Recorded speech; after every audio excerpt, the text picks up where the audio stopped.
Hey guys, Dylan here. Before this video starts, I just want to say that I'm sorry for all the allusions to all the images I was going to put into this episode.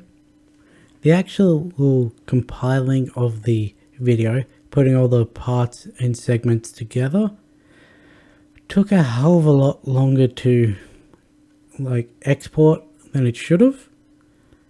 And it was either get this video out on time or get this video out a day late when it's already been half a week between the episode and the breakdown, and it's no longer going to be searched.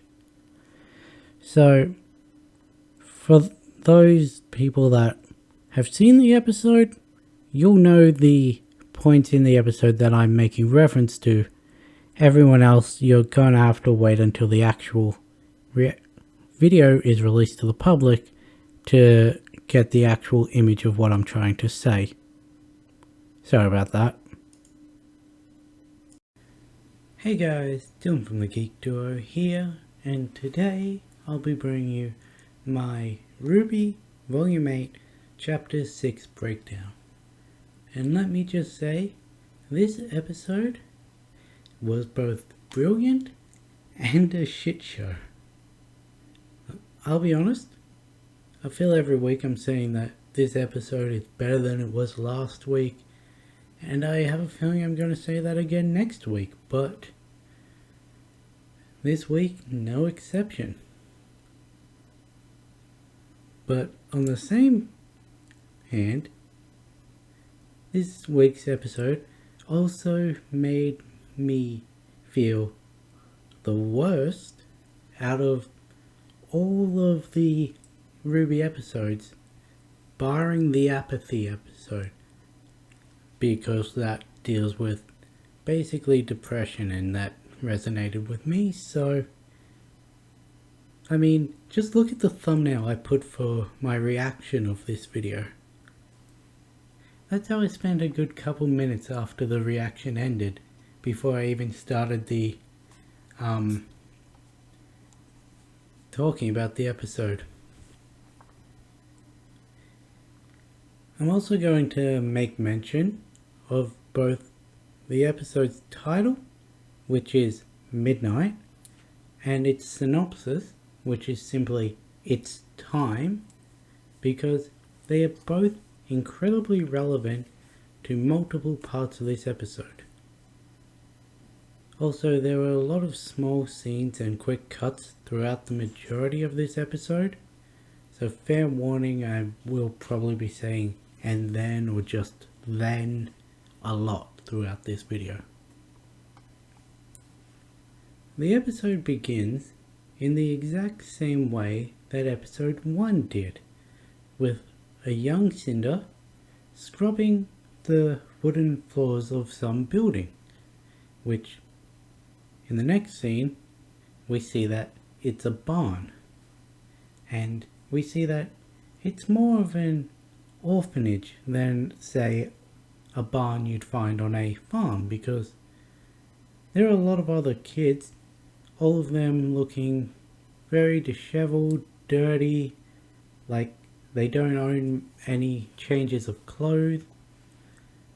And Cinder, she looks the worst, because it seems that all the other kids, they bully her.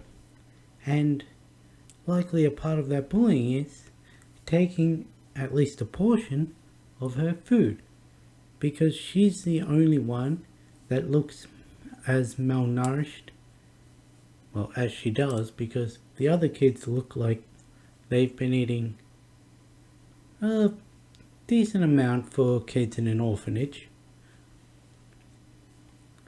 We can also tell that by the looks of the clothes they're wearing and the general color scheme of the area surrounding the barn, that they're in Anima, more rural Anima. So when Cinder said that she was from Haven in Volume 3, not exactly a lie. So, at least she told more truth than we thought. We also see that, on top of bullying, the kids at the orphanage, they exclude her, forcing her to sit alone by herself while they run around and play games, which just led Cinder to be more depressed, and in one occasion fight back against one of the kids that was bullying her. But she was quickly grabbed and thrown off of him by one of the older kids.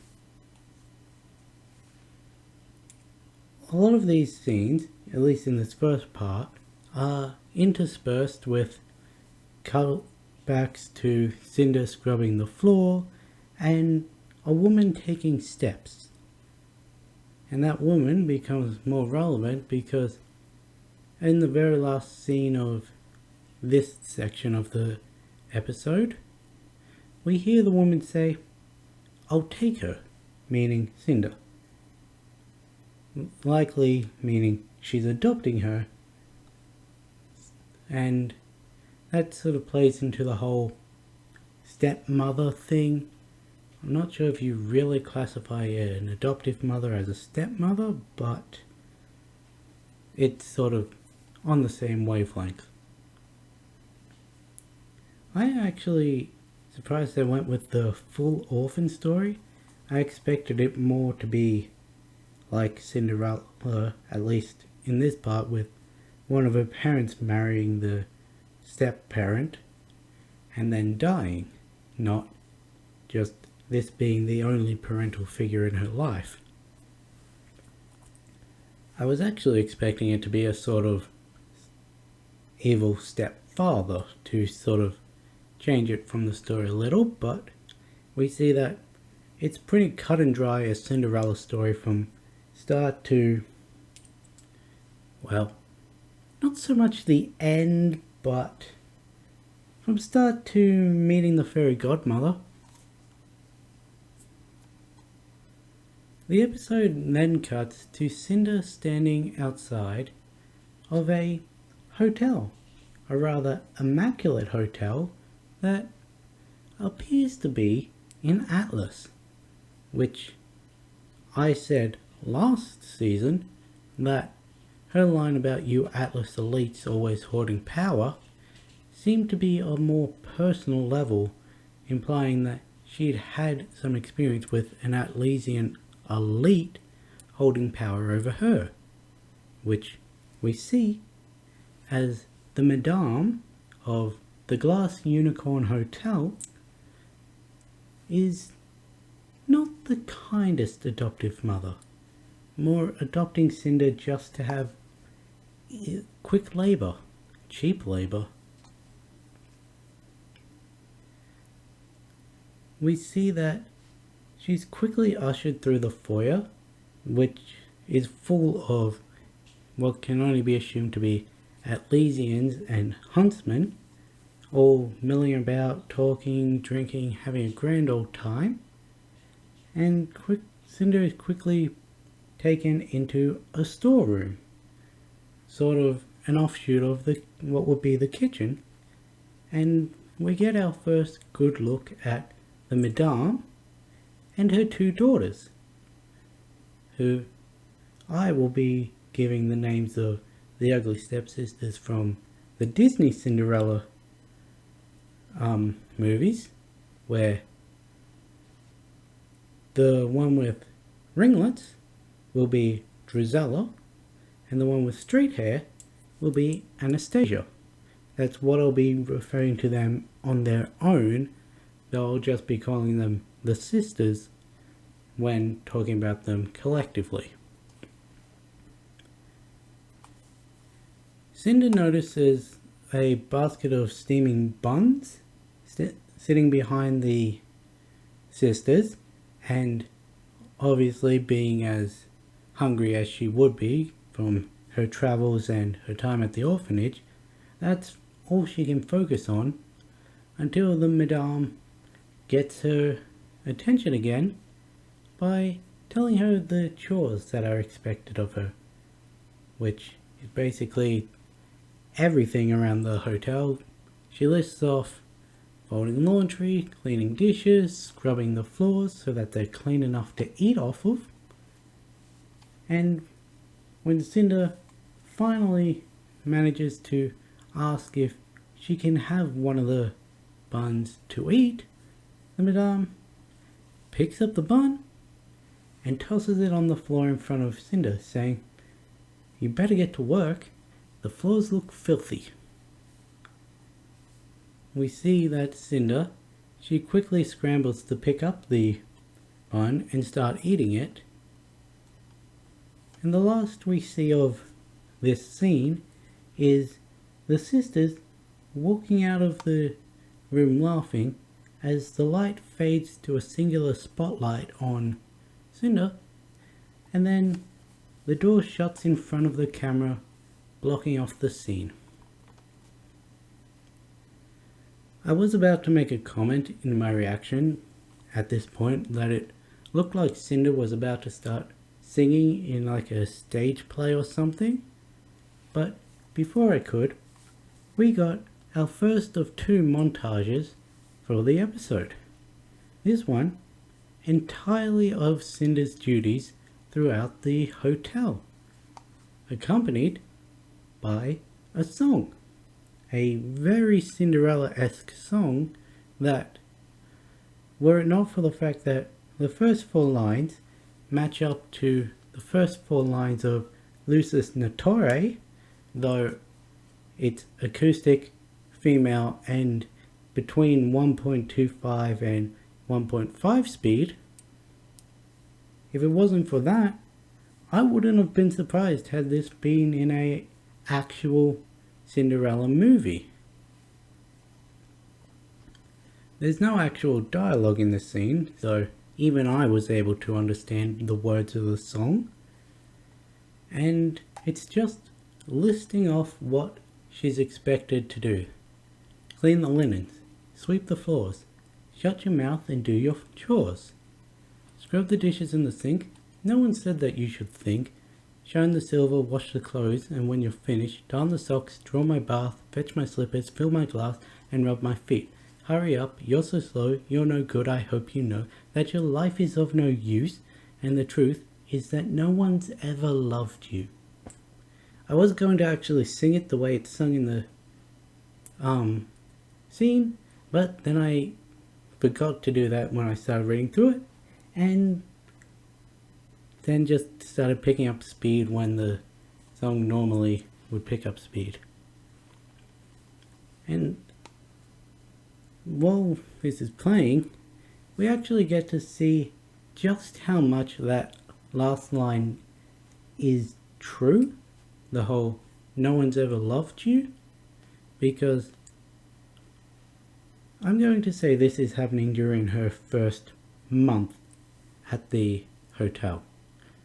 The first 3 lines, this sung in tandem with her putting on her uniform and putting her hair into her asymmetrical buns, followed by her delivering a tray of room service to one of the patrons, who takes the tray and slams the door in her face. The next few lines, up to the end of "fetch my slippers," she's decorating a cake. She's just doing the strawberries around the outside, and I'm not sure whether it's alluding to her having baked the cake, but this is probably one of the first times she's ever been close to sweets like this. So, like any child would be, she's tempted to just take a swipe of the icing. But before she can, Anastasia and Drusilla, they come in. Drusilla picking up the cake and walking away, and Anastasia plucking a strawberry off it and eating it right in front of Cinder. As Anastasia bites down on the strawberry, it quick cuts to a scene of how Cinder has to get her food. That is, eating the scraps that people leave on the trays outside their room. Same with drinks. She has to finish what they leave if she wants to drink at all. And the final line plays alongside a split screen of Cinder dusting one of the Grimm statues, Cinder plunging a toilet, and Cinder carrying a stack of towels down the hallway, before a hard cut as the song ends to Cinder lying on the floor in front of a dropped tray full of dirty and broken dishes. Now this happened in the main lobby, and the Madame, she's not too happy about what's happened in front of all her guests, but only one guest is actually paying attention to what's happened. A man with purple hair that is credited as Rhodes, who looks at her concerned and then turns away. We then see Cinder. She's angrily scrubbing away at the carpeted floor on the second level, using a wire brush and water, which I'm not sure how well that works on carpet, but anyway. And when she wipes her forehead, she hears a commotion down on the first floor, and she looks over to see Rhodes showing off a new sword he got on his latest mission. Of course, her admiration of the sword is cut short when there's a squelching sound behind her, and she turns to see that the sisters have tracked mud all throughout the floor that she has just spent who knows how long scrubbing. And I really hope it's mud, but they do live in this bustling city and there weren't any signs of any dirt anywhere nearby. So where'd they get the mud from? Because they would have had to actively seek out mud to bring up to that level. They of course taunt her by saying, "Oh, looks like you missed a spot." So Cinder, in her anger, she holds the brush she was using to scrub the floor and throws it at the ground. But nothing happens that you would expect. There's no clang of the brush hitting the ground. There's no sisters jumping back in shock at her anger. No. Instead, the impact causes a massive smoke screen or steam cloud, because Cinder, she's activated her semblance, quite possibly for the first time. And this attracts the attention of everyone on the first floor, including Rhodes and the Madame, who was serving a guest at the counter. We then see the price of every mistake that Cinder makes at this establishment, because we're now back in the storeroom and the Madame, she's got a remote in her hand. She clicks the button and the necklace that Cinder's been wearing, it turns out that the gem that's sitting right here is actually electricity dust, and when this button is clicked, it turns the whole necklace into a shock collar. And we know this isn't the first time that the Madame has used this shock collar on Cinder, because Cinder knows what she needs to say to make the Madame stop. This being the whole "without you I am nothing." And we've heard her say this to Cinder. I mixed Salem and Cinder. We've heard her say this to Salem a couple times this volume already, meaning that she's been comparing the way that Salem treats her to the way that the Madame used to treat her, which is a completely fair comparison. And after we see this shocking scene, pun not intended, we get a voiceover of Rhodes asking the sisters, where did his sword go? As we see Cinder pulling open a vent and then exiting it in what appears to be her sleeping quarters, which looks like a another storeroom, though this one is for like old furniture and boxes and that, not food. And we see that she's carrying a bundle of cloth. When she unwraps it, it's Rhodes' sword.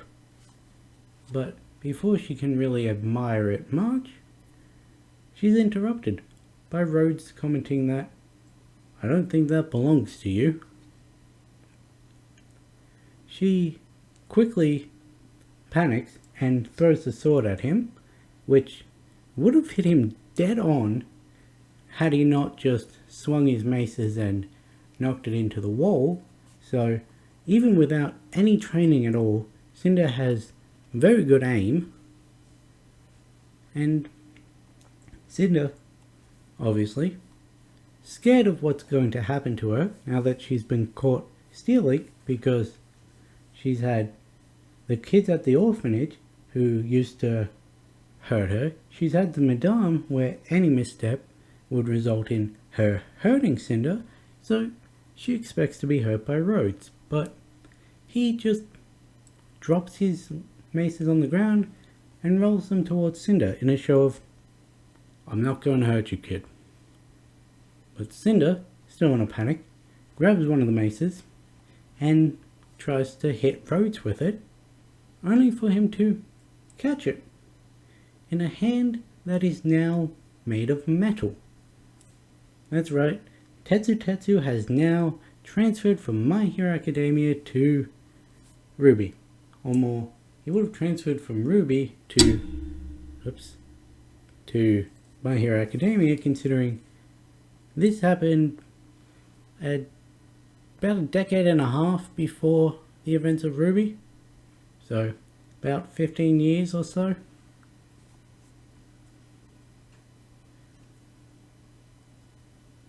He tells her that he understands that she may be thinking of using his weapons to hurt the Madame and the sisters in a way similar to how they have hurt her.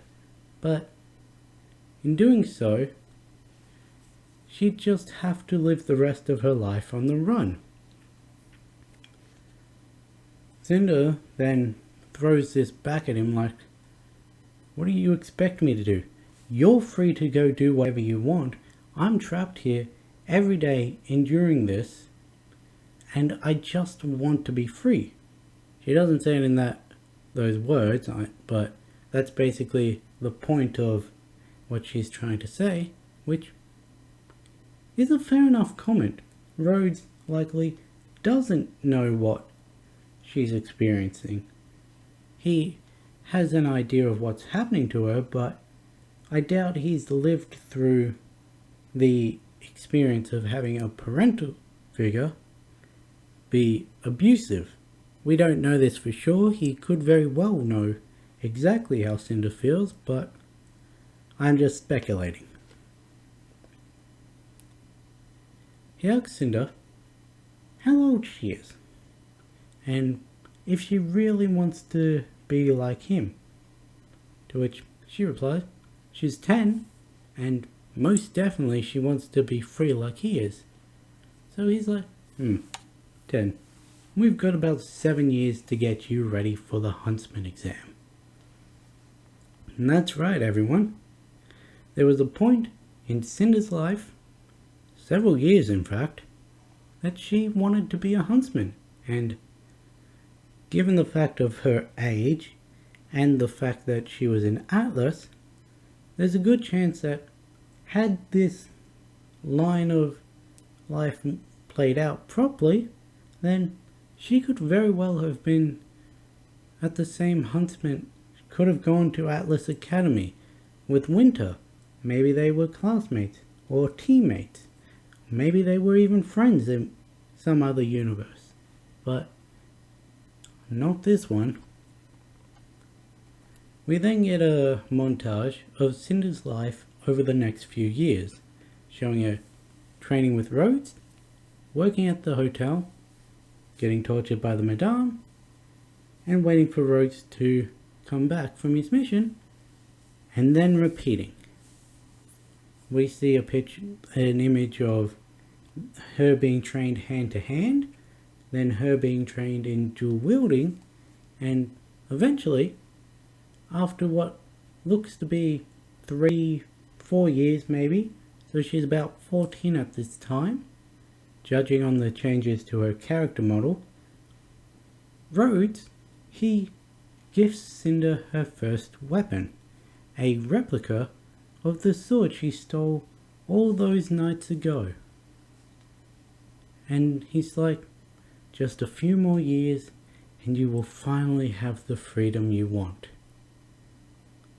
But Fate is not a fan of Cinder, because a few months later, at 20 to midnight, while Rhodes is away on a mission, the sisters, they decide to go explore what Cinder's got in her room, and they find that she's got a weapon, so they quickly run to their mother to tell her this. Anastasia is looking fearful, and Drizella looks excited to see Cinder punished. It's this scene as to why I gave them their respective names, because in Cinderella 2, Drizella, she actually sides with her mother throughout the entire thing, throughout her evil plan to use the magic fairy's wand to change Cinderella's fate, making one of her daughters marry the prince. Yet Anastasia, she sees Cinderella for what she actually is. In that context, a kind person. In this context, a threat on her life. So, giving an accurate response, rather than the one I've labelled as Drizella, just wanting to see Cinder punished again. 15 minutes later, at 5 to midnight, Rhodes walks into the hotel, but he finds it empty, and hears a crash come from in the direction that he knows to be Cinder's room. We can actually, this is how we can tell that it's been a few months, because he's got a scar on his face, and well, for a scar to have healed that well, one that size, it would take a bit of time, even with Aura expediting the process. Anyway, he bursts into the room as the clock starts chiming midnight, and he comes across the dead bodies of the sisters lying on the ground just in the middle of the room. And when he looks up, he sees that Cinder, she's holding the Madame by the neck, lifting her into the air, which shows how strong Cinder is at about 14 years of age. And while she's doing this, the Madame, she's frantically pressing the button on her remote to try and shock Cinder and incapacitate her. But Cinder, she says, "Without you I am nothing, but because of you I am everything." And she's not being crippled by the necklace because the Madame has no power over her anymore.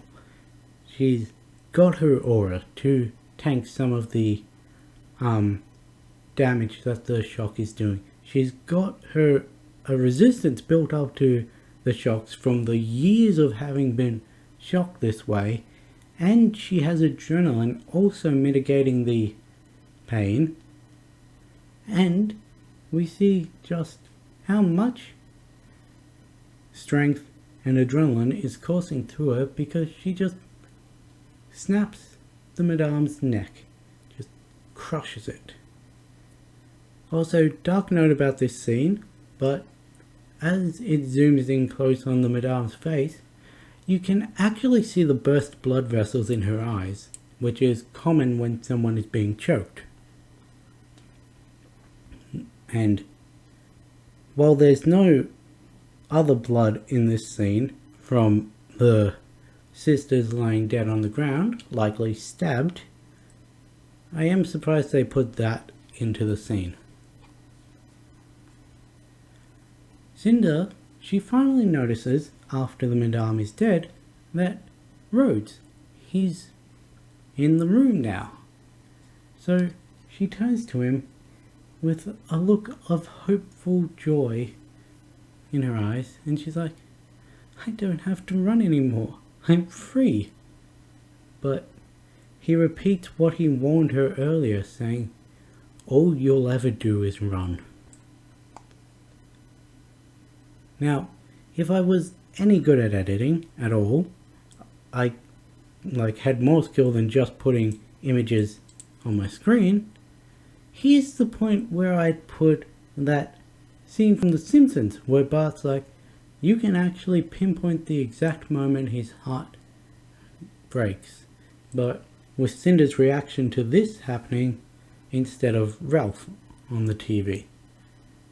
Because as Rhodes reaches for his maces, Cinder's face turns from hopeful joy to sadness to anger, and she charges at him.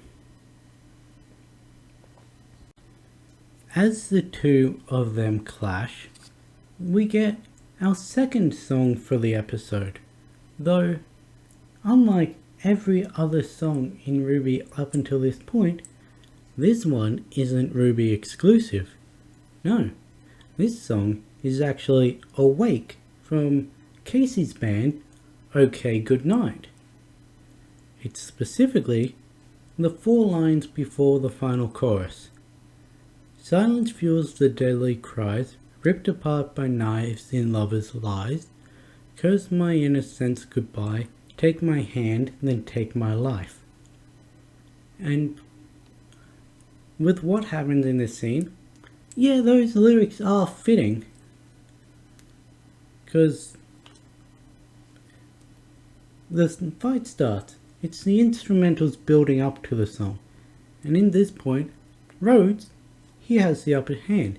He's blocking all the strikes from Cinder's one sword. He knocks her backwards, but she's scrappy. She's quick. She manages to get behind him and climbs up his back, trying to put her knife to his throat. He blocks it quickly with his mace and then starts to use his semblance to turn his knife to metal, which against anyone else would have been a great idea to do, but not against Cinder, because her semblance, Scorching Caress, is the ability to superheat anything to the point of melting, or like we saw with Pyrrha, disintegration. And heat and metal, not very fun when it's your skin. So Rhodes, he has an appropriate response to this. He screams in pain, then quickly grabs her and throws her across the room, and she slams into a cabinet, knocking a bag of flour or dust off of the top. The first line of the song starts, and Cinder, she picks up the bag and charges at him again, dodging the gunshots that come from his mace, because of course there's gunshots from his mace, and she grabs the bag and throws it at him, which he foolishly swings to parry, and of course the bag bursts, creates a smoke screen which allows Cinder to get behind him, and on her way past grab the sword that was on his belt. So now she's got 2 swords against his 2 maces. The next line is accompanied by Cinder and Rhodes clashing blows a couple more times, before Cinder, now that she has 2 swords, she's able to get the upper hand. While she's distracting his maces with one, she quickly slashes at his torso and then slashes again, breaking through his aura. Now, I agree, Rhodes is a trained huntsman, and it is a little surprising to see his aura break this quickly. But the more I thought about it, there are reasons for his aura breaking like that. The first is, he's just come back from a mission, so he's likely tired, has had his aura drained at least partially from whatever his mission was, so that contributed to it. 2, when he was training, he likely trained his semblance, not his aura, because the main form of attacks from, say, bandits or Grimm would be melee, which is slashes, bites, maybe the occasional gunshot, but none of these would really damage his metal skin.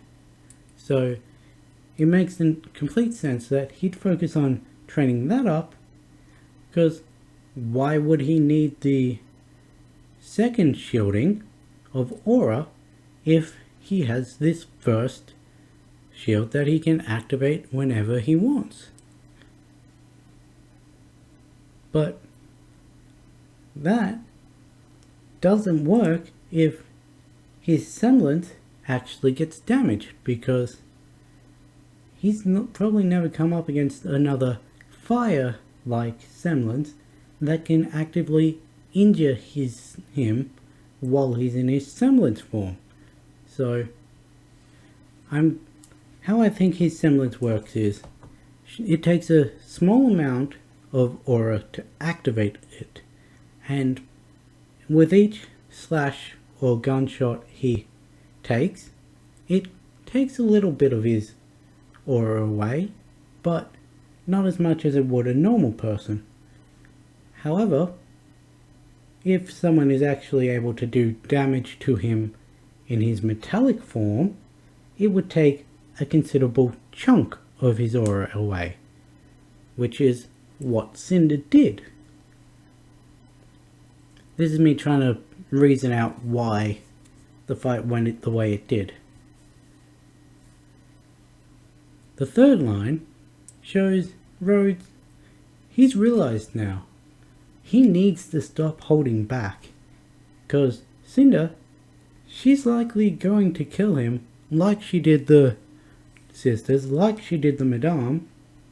So he quickly ups the ante a bit. His attacks are quicker, and he manages to distract Cinder enough for him to get a well-placed knee to her diaphragm, hard enough to actively lift her body into the air, and then he bats her away with both of his maces to almost the same place, though more to the side, and send her flying across the room and crashing into her chest, which breaks her aura.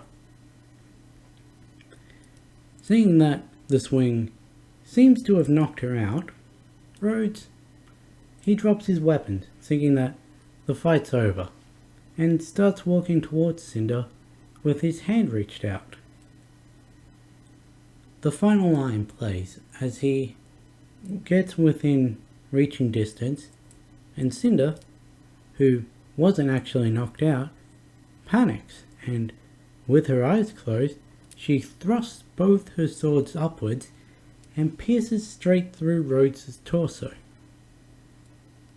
Rhodes is surprised initially, as you would be when you just suddenly got impaled by two swords, but all he does is place a hand tenderly on Cinder's head and smiles at her almost the same way that she smiled at him after killing the Madame, with hopeful joy in his eyes. Likely because he knows that she'll be able to take care of herself while she's on the run. The last we see of Cinder's backstory is her ripping the shock collar off her neck, showing that it has scarred her underneath, likely why she always wears a choker, and she turns to look at the moon through the window, smiling because she is finally free, but crying at the cost it cost her, at what it cost her. Now, before we get on with the chapter, I just want to cut in and say that I, someone who wasn't a fan of Cinder because she didn't have much motivation other than craving power, like she was very one-dimensional to me, I completely understand why she did what she did in this flashback. Because I've always condoned the idea of killing the abusive parental figure in fiction. So, considering the event that directly led to what Rhodes witnessed, I was actually happy to see Cinder kill for once. The other form of media that I've seen a similar outcome with is Percy Jackson, where everyone was cheering when Sally Jackson takes Medusa's head and turns Gabe into a statue for everything he's done to her and Percy. This is a similar situation. I just want to try and explain why Cinder did what she did, rather than it seeming like she just was always going to kill them. Because remember, she had the sword for a while before the sisters and the Madame died. So if she was going to kill them straight away, she would have done it within that time frame. But think of it this way. Cinder, she's lived her whole life with everyone around her treating her worse than shit. Cue that Shark Tale scene where whatever the pufferfish's name is like, there's coral, there's whale shit, and then there's you. I actually tried to find that scene, I couldn't get it, so I had to make reference to it here. And having gone her whole life where everyone close to her, everyone in power, sees her as nothing, along comes Rhodes, someone who seems to genuinely care about her well-being. Though there was nothing he could have done, because this is, well, Atlas, there's no way that someone with as high a standing as what the Madame likely would have had would have gotten in trouble for the way she was treating Cinder, who was basically a servant despite being her adoptive daughter. There was nothing Rhodes could have really done unless he was going to take a child out on his huntsman hunts with him, and that would have meant they both would have to run from the law. And he didn't want her living a life of running. Cinder and Rhodes, over years, they form a close, genuine connection, and towards the end, he gifts her something, probably the only thing she's ever been gifted by someone who actually cares about her, because the only other thing we know she's been given by someone is the necklace, and that's a fucking shock collar. I try not to swear in these videos, but yeah, when it comes to abusive parental figures, it comes out very quickly. So, of course, once the madame and the sisters try and take the one thing that is special to her away, she's going to lash out and try and protect what is hers. And, well, I'd wager that the first sister that was killed was probably in a scuffle over the sword, Cinder trying to keep the sword close to her, and the sister trying to take the sword away. Likely, within the scuffle, she got stabbed, as you commonly see in, like, shows, well, more shows where they're wrestling over a gun and one of them gets shot, but the same can apply to a sword. The second daughter, she's probably panicking. She's rushing towards the phone, going to call the authorities, tells them that Cinder's killed her sister and that she's going to kill them too. So Cinder panics and takes her out. And then we have the madame. The only one I reckon that Cinder would be 100% okay with killing, despite how the sisters treated her. They also didn't seem to age throughout this entire scene, so they didn't mature at all. And anyway, back to the madame. There's no way that she wouldn't see her daughters being taken out by Cinder and not instantly reach for the remote and shock her, which is likely why Cinder doesn't have the sword to stab her.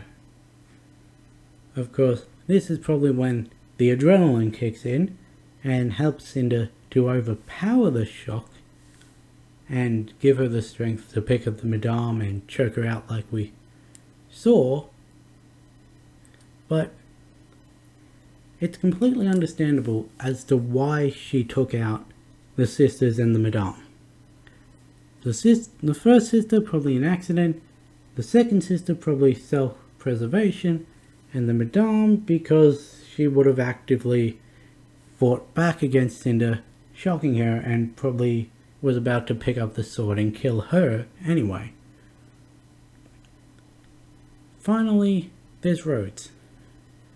The one person that she thought would be on her side after all of this. The one person she thought cared about her. He takes one look at her after this and says that all you're ever going to do from now is be on the run, and starts drawing his weapons. Of course she's going to fight back. That's self-defense at that point.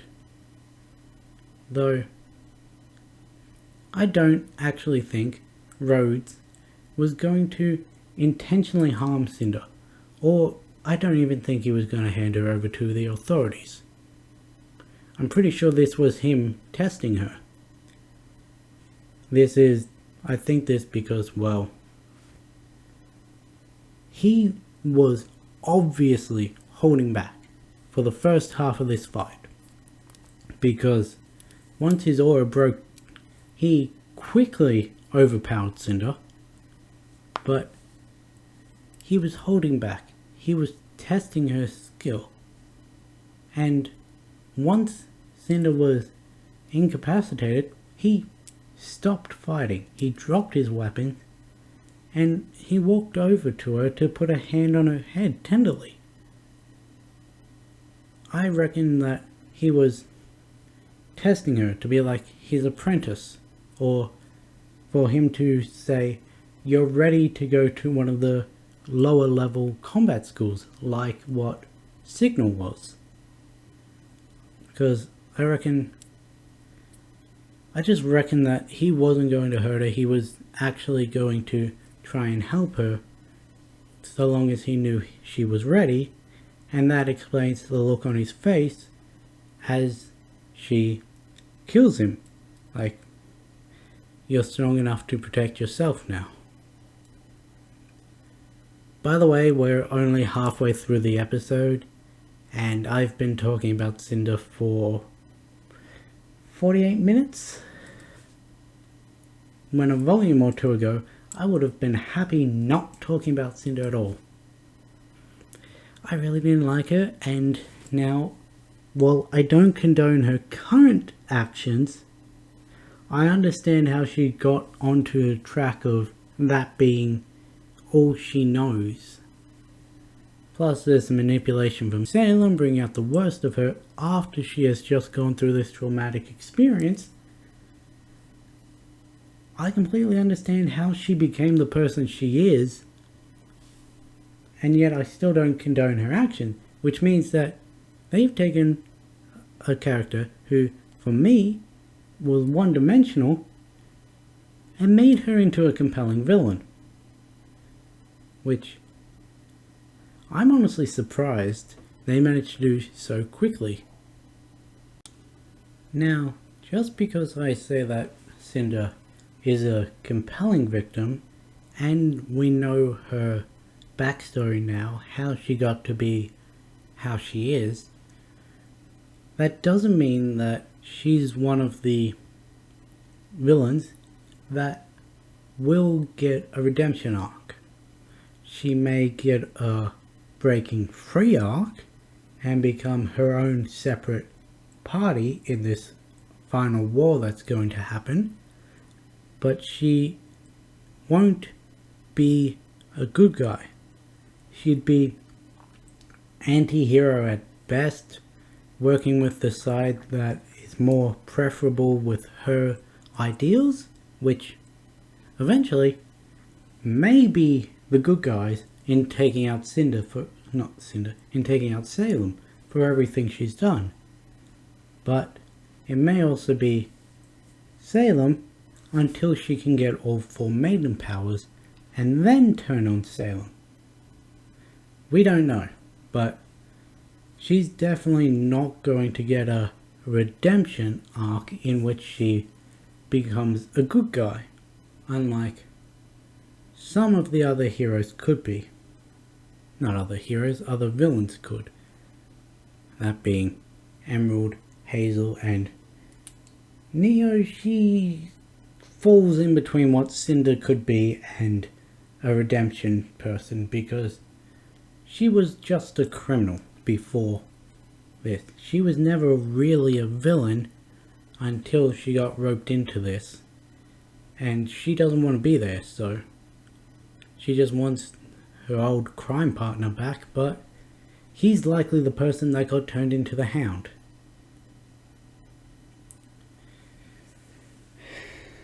I'm going to do a video on that eventually, but anyway, back to the chapter, because we've still got a little bit more Cinder content to go, though it's no longer backstory.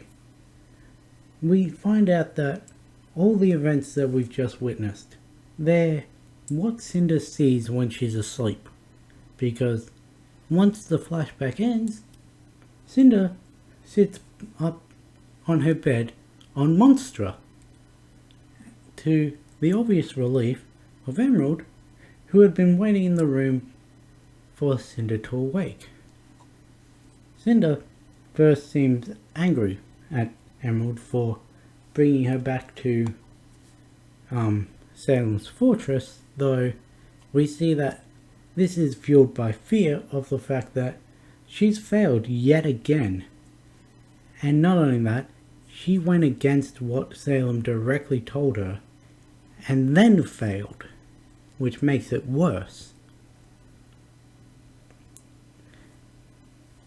Emerald tries to defend her actions of bringing Cinder back to the fortress because, well, she was unconscious and there's nowhere else they could have taken her, but she's interrupted by Mercury walking in, and he once again tries to tell Emerald that Cinder doesn't care about her. And Cinder, she doesn't disagree with this. She just tells the two of them to leave her room. she'll call on them when she needs them. And this makes Emerald seem like she's on the verge of tears. But before anything else can happen, Mercury, he's like, I don't take orders from you anymore. You disobeyed our queen. Salem's got bigger plans for me, so I'm working for her now, not you. Which means that my theory from the opening of the volume, where I pointed out that Salem's lieutenants are usually shown on a background of fire, and in this season, Mercury was in that fiery background, not Watts. And yes, this means that the acronym for Salem's faction now no longer says Witch, that being Watts, Tyrion, Cinder, Hazel. It's now Bitch, Black, Tyrion, Cinder, Hazel. It keeps the exact same naming convention that the other one was, where one person is using their last name, and there's nothing you really could have spelt with an M or a B in a different place from any of the other names. Not that they'd ever say that name on the show. Well, I mean, they might. They've said bitch before, and they've almost said it a couple more times, but anyway, I'm getting off track. I just want to hear them say bitch more in this show.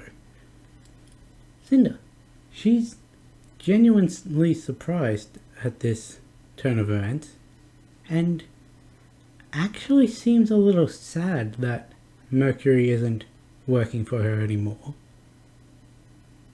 But Mercury, he doesn't care. It's just like, Salem wants us all on the bridge, come on. And then walks out of the room, followed by Emerald, who still looks like she's on the verge of tears. And the shot, once again, spotlights on Cinder before fading to black. Now, this time I didn't expect a song out of Cinder, but I still would have liked... Here's the thing. I very much love musicals, so when I saw the spotlight on Cinder, that part of me was wanting Cinder to just break into song like Cinderella would have, but yeah, I was happy with the song we got. The episode then cuts back in to finally some non-Cinder content as we return to our regularly scheduled Torture the Farm Boy hour, because we're back in that little holding cell that Oscar Ozpin are in. With Oz, he's asking Oscar if he can take control of the body, give Oscar a rest from the torment that Hazel's put him in, and try and find a way to get out.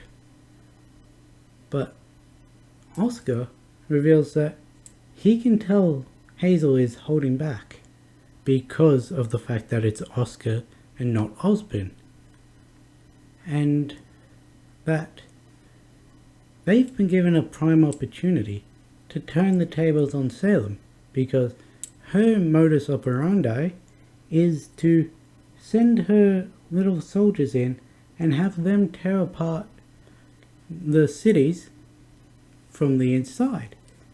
And where is Oscar right now? But on the inside. However, before Oz can congratulate Oscar on this idea, in comes Hazel, who picks Oscar up, and he's like, you don't have to fight this war anymore. Just tell me what you need to go. Just tell me what I need to know, and this will all be over.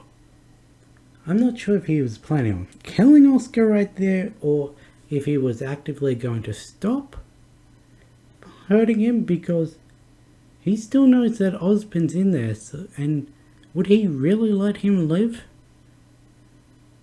It's at this point that Oz does gain control over the body again, much to Hazel's annoyance, and Hazel calls Oz a coward for letting Oscar take the beating that was meant to be his, which doesn't make sense to me on both Ozpin's and Hazel's account, because we saw in Volume 6 when Crow punched Ozpin that once Oscar came back, he felt the pain. So anything that Hazel did to Oz would also be Hazel doing it to Oscar.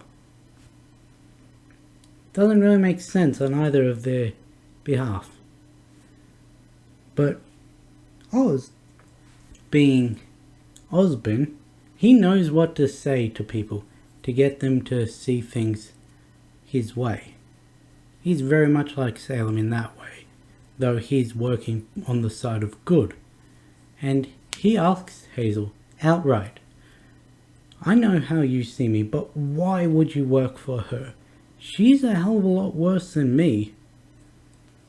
And Hazel's just like, you can't be stopped. She's a force of nature. There's no use fighting her.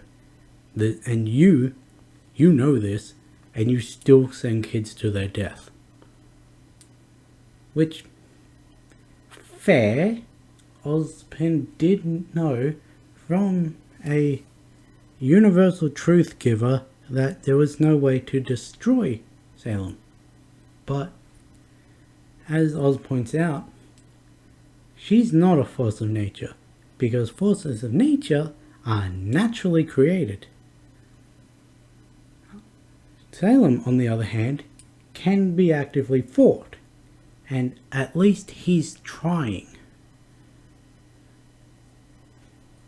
We see that these words actually do seem to get through to Hazel, because he stops his approach to Ozpin and actually has a contemplative look on his face. Though, before anything can come of this, Salem walks in. She congratulates Ozma on his perfect timing, because they need to all appear on the bridge. I also forgot to mention that Ozpin did say that once Salem brings the relics together and then pauses. This is the actual phrase that stops Hazel in his tracks, because likely they don't know what happens once Salem gets the relics. She's not going to actively tell them that, oh yeah, help me get these 4 pieces of magical godly creations, and by joining them all together, I'm going to call the gods back, show them that the world's in disarray, and finally they will kill everyone, including myself. Yeah, I don't think that would go down with anyone but Tyrion, because he's joined Salem because of how he was treated by Ironwood, or how he feels slighted by Ironwood choosing Pietro over him. So he faked his own death, was likely the reason of Pietro being in the chair that he is, and he fled to Salem where his work was appreciated. Hazel, he lost his sister, and so he went to Salem to get back at the man who sent his sister to her death. Neither of those would benefit from everyone being destroyed. Cinder, she craves power. There's no power if everyone's dead, because, well, she's dead, so she can't use any power she would have had. Tyrion, he's just an agent of chaos and would be happy so long as Salem gets what she wants.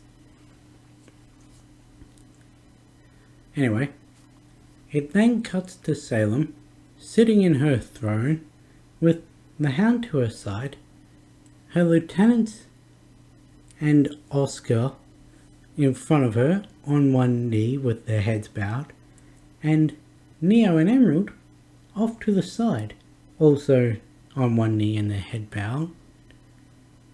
But I find it funny because Salem walked into this throne room, she sat down in the chair, waited for everyone to kneel, and then stood back up. Like, why didn't you just stay standing at that point? Because she then walks to her lieutenants. Cinder thinks she's going to be berated for going against Salem's orders and going to Amity and all that. But Salem walks straight past her to Tyrion and says, Tyrion's heard from what? He's been working with Ironwood to help us with our little Winter Maiden problem. And he seems like he continues to be useful after all, which means she had completely written Watts off, likely the reason that she promoted Mercury to take his spot. And I wonder how that's going to work if she does get Watts back, because then she'll have 5 lieutenants.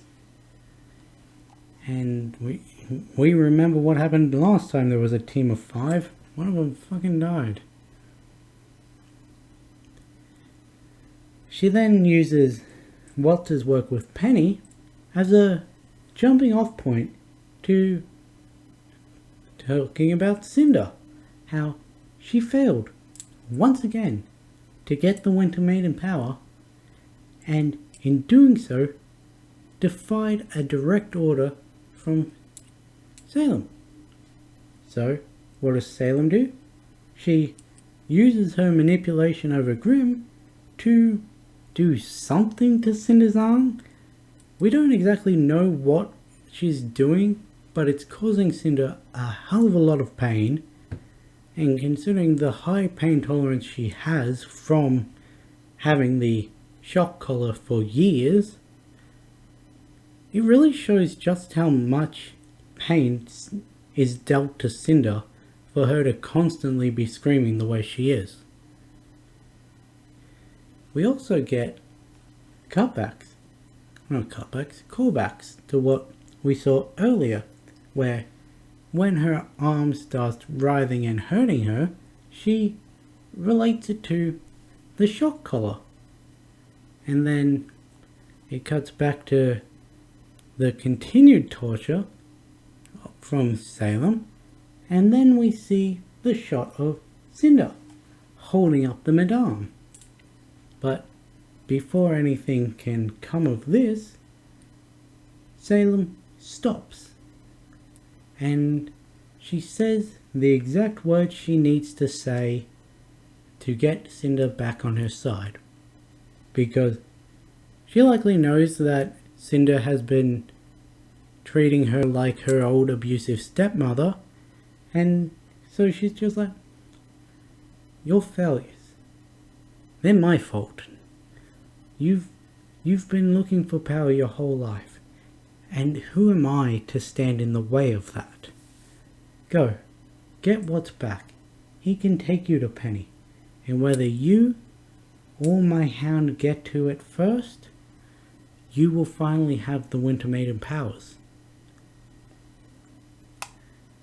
And while she's saying this, the hound, he goes around and sniffs the members of the villain Amity team, which is Neo, Emerald and Cinder, likely trying to pick up Penny's scent, similar to how he picked up Oscar's scent from the relic.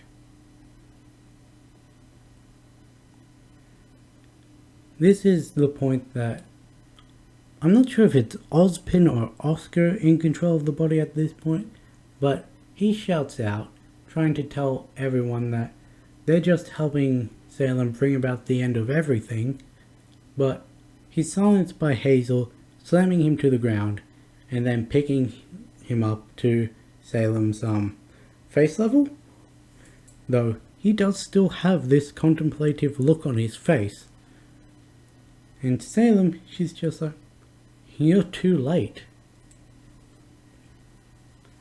That's all we see from the villains for now, as we got to the inside of an airship, as Elm says the first smart thing that she said all volume, and that is, can they even trust Watts to have actually done what he said he did? She then goes on to explain her dislike for technology and how now they are on a hunt for a box of scraps. And this causes Winter to snap because she sees Penny as a friend and likely doesn't want to see her friends insulted in such a way. So she turns around and she's just like, you're supposed to be Atlas Elites. Act like it. And it's at this point that Marrow calls out to the others and says, we've got a communication trying to come through. And when he plays it, they hear Jean's voice. He's saying, there's a massive Grimm heading towards Mantle. Is anyone there? We need help. So, Winter tells Marrow to land the ship, and the Aesops greet Mantle Team. Neither team exactly happy to see the other, but this doesn't stop Jean from still asking for their help. Though Harriet, being Harriet, she just completely ignores the giant trench next to them that wasn't there last time they flew over the tundra, and demands to know where Penny is. Of course, Mantle Team has no ideas of what happens in Amity, so they're just assuming she wants to know where the whole of Amity Team is. And Jean loses it.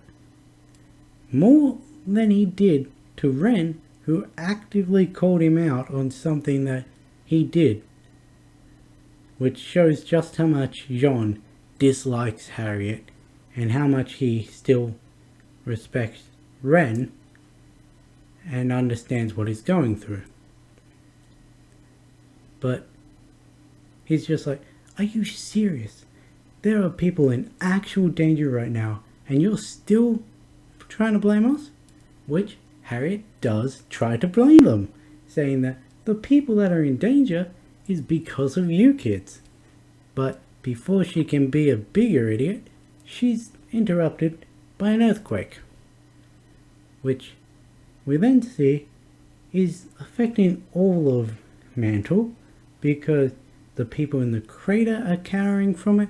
There are people running in the streets away from falling lampposts and that. They're screaming and panicking, attracting the sabers that are in the city. But then it stops before starting again, and even stronger, as the river of Grimm that was no longer in the trench next to Mantle Team when they signaled the Aesops, is no longer a river anymore. In fact, it's a reverse waterfall as it shoots from the ground up to the sky, completely ignoring Mantle and heading straight for Atlas, which is very ironic considering me, all the other RWBY tubers that I've seen on Twitter already, all the people in the show, were all expecting the river to flow into Mantle, possibly even filling the crater. But no, it just completely ignores Mantle for Atlas. And we see that it is very quickly able to break through the hard light shield, at least the one protecting the bottom half of Amity, as it leaves Grimm residue on the side of the rock, which then turns into sentinels, who begin to burrow through the rocks, trying to dislodge the shield generators. We get a quick shot of the reactions of characters to this. We get the Aesops, we get Mantle Team, we get Weiss, who has still not left Nora's bedside. We get May, RWBY, and Blake in the Schnee foyer watching it. We see Ironwood, who I think has finally snapped out of his semblance. And they're all looking at it with appropriate levels of shock as the Sentinels, they manage to dislodge 2 of the shield generators, which brings down the entire shield protecting Atlas, leaving them with no defenses other than the military ships that are in the sky. And as we see, they're not very good at picking off individual Grim, only managing to hit 1 Sentinel in a group of 3. It then cuts to Salem, and all she says is, "It's time," as the camera pans backwards through the line of her lieutenants and assets, through the front of Monstra, and up over the fields of Atlas as Monstra flies up and beaches herself on the land. She then opens her mouth and releases a flood of liquid Grim that spawns a variety of Grim types, which from left to right on screen is a Winged Berengal, a Goliath, who is behind a Beowulf, a Borbatusk, a Terex, a Manticore in the back, what looks to be a cross between a Beowulf and an Ursa, and the Grim I hate the most, an Apathy, which is hiding behind the Ursa when it fully spawns. And that is where the episode ends. I mentioned at the start of this video that the title and the synopsis of the episode were relevant in several ways, so I figured I'd take a moment to explain those ways here. We'll start with the title, Midnight, obviously referring to this being a Cinder-centric episode, given the importance of Midnight in Cinderella's story. Midnight is also an antonym, meaning its definition contradicts itself, as it is both the end of a day and the beginning of a day, and is used in a literacy format to signify the end of a chapter in someone's life and the beginning of a new one, which was shown in this episode as Cinder, she closed the chapter of her employment under the Madame as the clock struck midnight, and she opened the chapter of her being on the run and finding Salem. It also signifies that it's the end of the first 24 hours of this 48-hour period that is Volume 8. It's time, which is the synopsis, it also has a couple connotations in relation to this episode, both inside the actual episode and outside in a fandom sense. The first of which I'm going to point on is not so much it's time, but it's about time, mirroring the fans' reactions to finally getting Cinder's backstory, as we've known her for 8 volumes and we're only just getting her backstory now. Though same could be said for Nora, because we don't know her real backstory yet either. This also is reflected in some of the cast, as Lindsay Jones said that Cinder's backstory has been a thing since Volume 1 that they've known about. I'm not saying it was as in-depth as it is in this episode, but they knew the general gist of what Cinder's backstory was. The second is that it's time for the Atlas invasion to begin. It's time for it to truly be like beacon. They did try to warn us last volume. It's time could also mean that it's time for James to finally snap out of it and come to his senses. At least that's what I'm hoping. Also, this is the second time in 2 volumes that James has said something and the exact same thing has been said by one of the villains. Last volume it was the timeline has changed. Cinder said that to Neo when finding out that Watts and Tyrion were in Atlas and Atlas was being informed of Salem. She said the timeline has changed, we need to get the maiden now. James says it in response to Cinder showing that she'd been there, and is the cause of him calling the cease to the evacuation of Mantle. And this volume, we see in episode 5, James look at his screen, see that Amity has taken flight, and all he says to inform his subordinates that it's time to enact their plan is it's time. And what is the exact context that Salem said in this episode? To tell her subordinates that it's time to enact their plan. Anyway, I pointed it out last volume that he said the exact same thing as Cinder, so I figure I'd point it out again this volume. But yeah,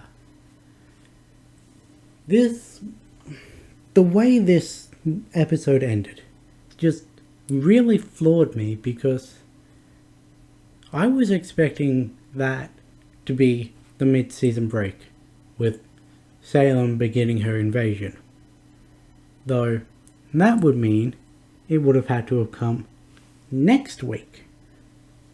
So I am both incredibly excited for next week's episode and also terrified, because either it's going to have a worse cliffhanger than this one, or it's going to have a very disappointing cliffhanger, and I'm not sure which one's worse.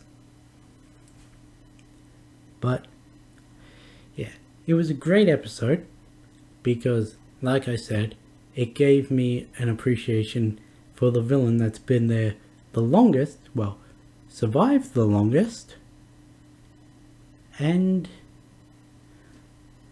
it actually made me feel bad for a character that up until this episode I next to hated. But not looking forward to seeing the apathy again.